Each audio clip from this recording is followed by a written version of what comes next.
Nalampasan na ni LeBron James si Kareem Abdul-Jabbar bilang player na may pinakamaraming panalo sa NBA history. Umabot na si LeBron sa 1,229 total wins, kombinasyon ng regular season at playoffs. Para sa breakdown, 1,045 wins sa regular season at 184 wins naman para sa playoffs. Habang si Kareem nananatiling may hawak ng record sa regular season wins na may 1,074, pero mukhang maaabot rin yan ni LeBron kung maglalaro siya next season. Sa mismong game kung saan niya na-break ang record, tumulong si LeBron ng 14 points, 5 rebound at 6 assists. At sa parehong laban, umarangkada si Luka ng 42 points, 12 assists at 5 rebound.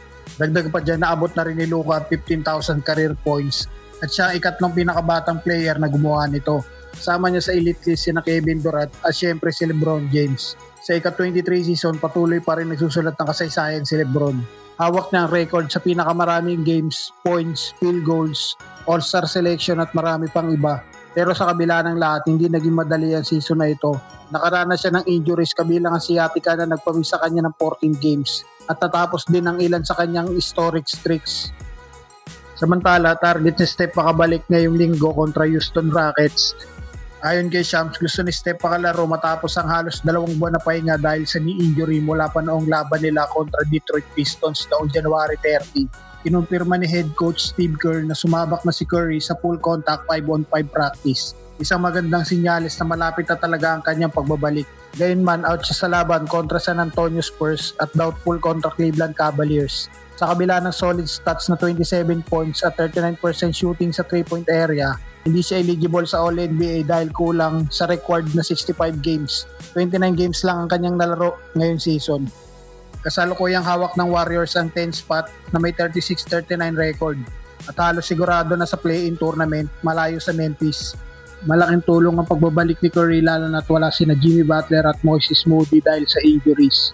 Habang sina Al Horford at Kristaps Porzingis ay patuloy ding inaabala ng kondisyon sa kalusugan. Kung makakalusot sa play-in, posibleng makaharap ng Warriors ang Oklahoma o Denver Nuggets. Ayon kay Mark Stein, posibleng target din ng Warriors sina Kawhi Leonard at LeBron James sa off-season para palakasin ang tsansa ni Curry na makakuha ng kanyang ikalimang NBA title.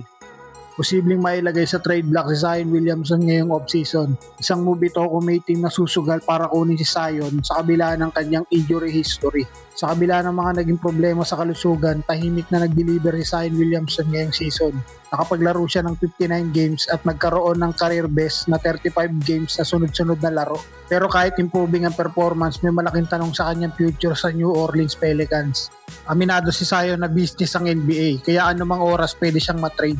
Isa sa mga dahilan ay ang hindi magandang fit niya kasama ang rookie na si Derek Quinn. Isang move ito ng front office na pinamumunuan ni na Joe Dumars sa Troy Weaver. Pero hindi naging maganda ang resulta ng pagsamahin sila sa court.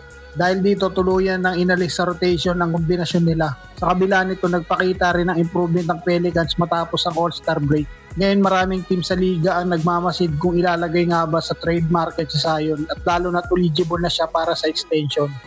Sa isang banda, napakalakas pa rin ang upside niya. Isang dating number 1 pick at dominant scorer sa loob. Pero sa kabilang banda, andyan pa rin ang duda. Injuries, depensa at consistency.